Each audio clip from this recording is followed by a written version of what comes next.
1.9 determine whether each of the following relation is function or not and give reasons for those that are not function.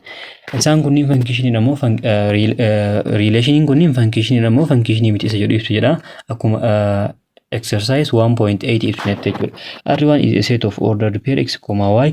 Y is the area of triangle x. Y is the area of triangle x.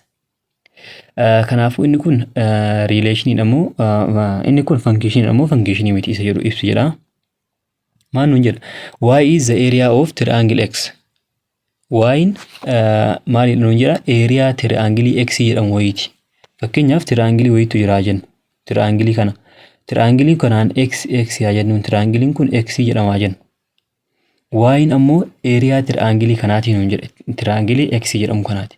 Fakkeenyaaf triangle kamuu yoo fudhattan fakkeenyaaf triangle kun areaan isaa 4 meter square yoo ta'e 4 meter square yoo ta'e area kana malee kan biraan qabaatu jechuudha.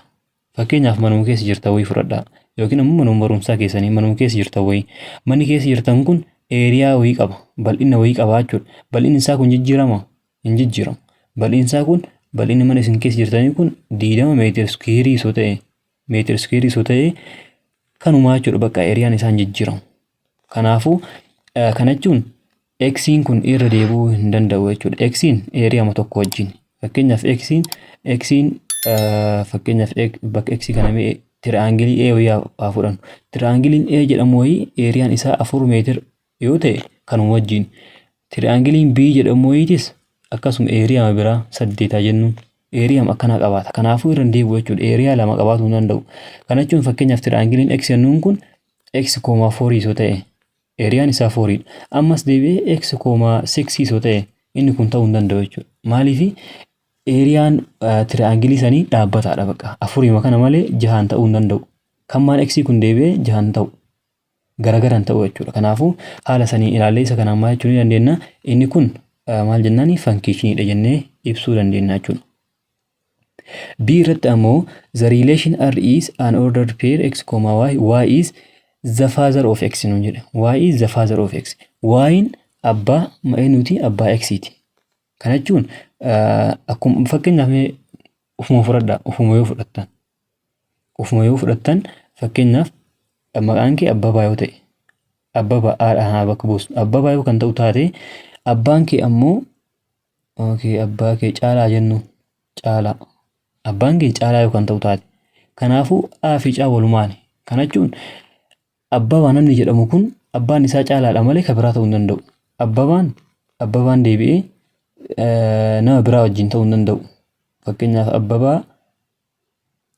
Abbabaa inni jennuuni Abbabaa Biqilaa kafii gusanis inni agarru. Abbabaa Biqilaa.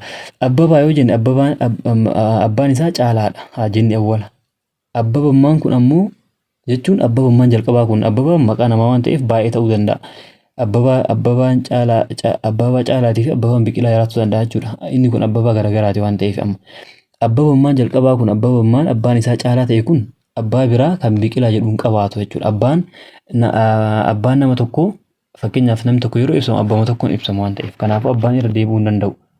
Kanaafuu waan x'n kun waan irra deebi'uu hin dandeenyeef x'n yookiin ammoo een kun kan irra deebi'u yoo maal ta'e yoo abbaa lama qabaate namni tokko garuu abbaa tokko qofa qaba. Kanaafuu inni kun maal jennaan isa kanaan amma B irra jiru kanaan maal jennaani function jennaan jechuudha. The relation R is an ordered pair x, y. Y is grandmother of kun garuu x ta'a. Kanaa miti B jechuu barbaadeeti. Kanaafuu y is grandmother of x nuun jedha. Y'n grandmother nam x yookiin ammoo akkoo x nuun jedha. Fakkeenyaaf ufuma fudhadhu ammatis. Ufuma yoo fudhatte ati akkoo meeqa qabda? Akkoo lama qabda jechuudha. Akkoo lama. Akkoon takka haadha abbaa keetiiti. Akkoon takka ammoo haadha eenyuti? Haadha keetiiti jechuudha. Yookiin ammoo haadha faazarii keetii fi haadha maazarii keetiiti. Kanaafuu akkoo meeqa qabda? Akkoo lama qabda jechuudha. Kanaafuu akkoo lama wajjin maal ta'uu danda'a? Akkoo lama wajjin firoomuu dandeetta jechuudha. Kanaafuu inni kun maal ta'uu danda'u? Ati waan irra deebitee jirtuuf inni kun maal ta'uu danda'u? Function ta'uu hin danda'u jechuudha. Inni biraa immoo is array of ordered pair x, y equal to absolute value of x a function nuun jedhe. Justify your answer. Y equal to absolute value of x isa jedhudha. Absolute value of x. Amma asitti x kana irratti fakkeenyaaf x kana meeqaa fudhannu? Okay, x lamaa fudhannu mee? Negative 2 fudhannu ishii. Y equal to absolute value of negative 2 haa jennu. Negative 2 yeroo ba'u maal ta'ee ba'a? 2 ta'ee ba'a jechuudha. Kanaafuu negative 2,2dhaan kaa'uu dandeenya jechuudha. Negative 2,2dhaan. Garuu negative 2 kun waan biraa ta'ee bahuu hin danda'u as keessaa. Kanaafuu waan ka biraa ta'ee bahuu hin dandeenyeef kanaafuu isa kanaan maal jennaani? Inni kun lammaffaan inni jiru kun maal jennaani? Funkiishiniidha jennee ibsina jechuudha. Garuu ammoo isoo kana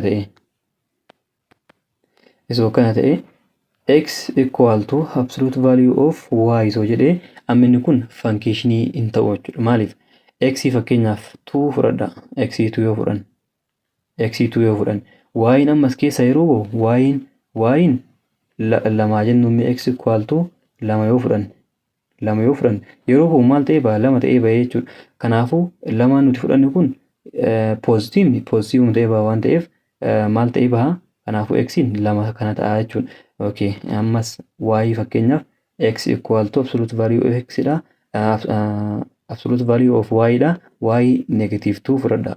Negative 2 yeroo ba'u ammas maal ta'ee ba'u? Lama ta'ee ba'a jechuudha. Poozitiiva ta'ee ba'a waan ta'eef negatiivni. Kanaafuu 2 kun amma meeqa wajjin gale? Negative 2 fi 2 wajjin gale jechuudha. Kanaafuu inni kun yoo haala saniin kan fudhannu taate maal ta'uu hin danda'u? Funkiishinii ta'uu hin danda'u jechuudha.